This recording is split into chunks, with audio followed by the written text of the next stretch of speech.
Okay, the next principle that we find in our government is judicial review. And judicial review is what we already kind of talked about with checks and balances. This is the main thing that the courts do.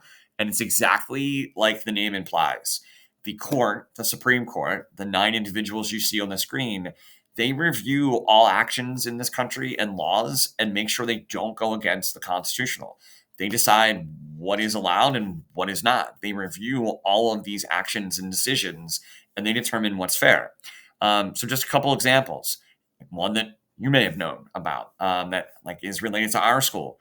In 1963, the United States Supreme Court had to decide whether or not Abington's practice, right, which was what a lot of schools did in the time period, public schools, they did Bible reading exercises every day. There was a Bible verse that was read. And there was one Abington family that basically, the Shemp family, that disagreed with this practice and thought that their son shouldn't have to participate. So they basically sued the school district, and the case went all the way to the United States Supreme Court.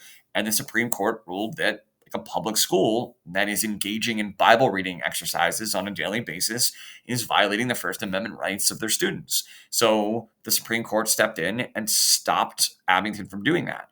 Also stopped every other public school that was doing that in the country from doing that as well, right? So this is an example of the Supreme Court basically determining something was unconstitutional, right? Or in 1989, Texas had a law that prevented people from burning a flag.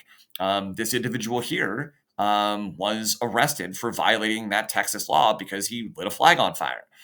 He sued, basically saying that this violated his freedom of speech. Case goes all the way to the United States Supreme Court, and the Supreme Court decides that Texas law is indeed unfair, that this person was unfairly punished, and that burning a flag is the same thing as exercising your freedom of speech, and that it's a protected action as long as you're not putting other people in danger. There are dozens of court cases that are cited by the Supreme Court every year, and their main job is to basically make sure they uphold like the basic principles of the Constitution.